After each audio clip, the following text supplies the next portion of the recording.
Del Evangelio según San Mateo, capítulo 21, versículos del 33 al 43 y del 45 al 46. En aquel tiempo, Jesús dijo a los sumos sacerdotes y a los ancianos del pueblo esta parábola. Había una vez un propietario que plantó un viñedo, lo rodeó con una cerca, cavó un lagar en él, construyó una torre para el vigilante y luego la alquiló a unos viñadores y se fue de viaje. Llegado el tiempo de la vendimia, envió a sus criados para pedir parte de los frutos a los viñadores. Pero estos se apoderaron de los criados, golpearon a uno, mataron a otro, y a otro más lo apedrearon.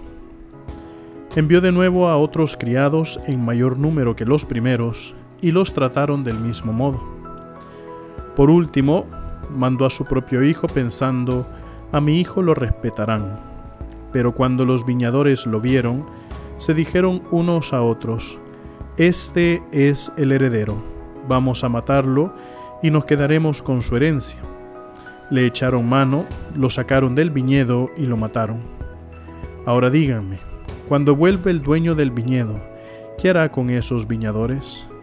Ellos le respondieron, dará muerte terrible a esos desalmados y arrendará el viñedo a otros viñadores que le entreguen los frutos a su tiempo.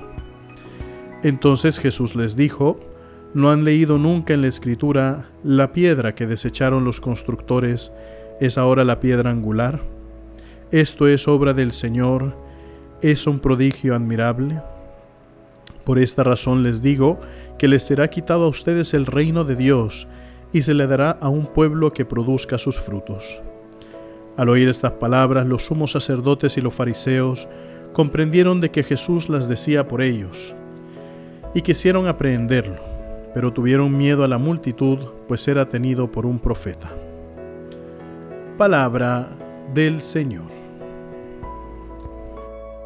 Queridos hermanos, al escuchar esta parábola, nosotros vemos cómo claramente el Señor no es que esté atacando a los fariseos, a los sumos sacerdotes, a los escribas, a los ancianos del pueblo. No es que quiere hacerles el mal, sino que simple y sencillamente les expone lo que ha sucedido en la historia. Si nosotros nos ponemos a leer todo el Antiguo Testamento, encontramos esta parábola. La encontramos en todo el Antiguo Testamento. ¿Por qué? Porque, ¿qué sucede? El Señor comienza con la creación, Adán y Eva cometen pecado, ignoran, desprecian al Señor. Más adelante, lo mismo sucede con Noé. ¿No? El mundo pues se corrompe de tal modo que al final el Señor envía el diluvio. Y así poco a poco pues se va desarrollando la corrupción, se va desarrollando el pecado, se va desarrollando las ingratitudes y sobre todo pues ya lo vemos de un modo mucho más latente cuando empieza propiamente la historia del pueblo de Israel.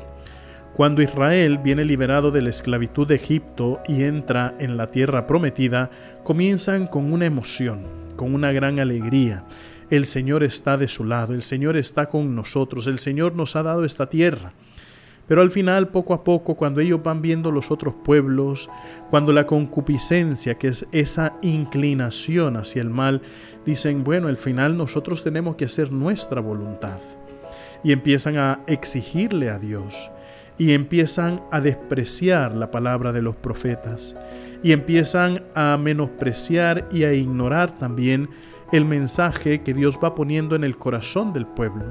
Dios nunca se cansa de llamarnos a la conversión. Dios nunca se cansa de pedirnos que nosotros cambiemos de actitud, entremos en esa transformación, dirijamos nuestros corazones a Él. Es parte de su deseo profundo. Sin embargo, es una decisión libre. Dios no nos puede obligar en ningún momento y sobre todo no puede hacer que nosotros le amemos a la fuerza, porque si no al final así no funciona la fe, así no funciona el amor.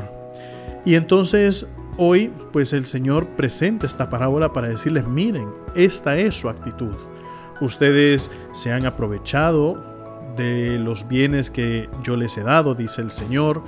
Ustedes no han sabido darme culto necesario, han rechazado esa piedra angular y ahora al propio Mesías, al mismo Jesucristo, viene rechazado. ¿Por qué? Por beneficio propio, por buscar siempre el yo.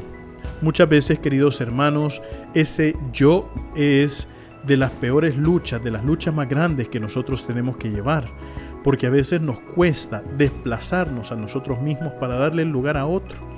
Sin embargo, cuando no somos capaces de hacer eso, cuando no somos capaces de desplazarnos, es porque no hemos aprendido a amar.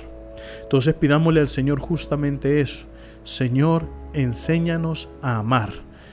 Muéstranos siempre tu amor y danos la gracia y la capacidad para manifestarlo en medio del mundo.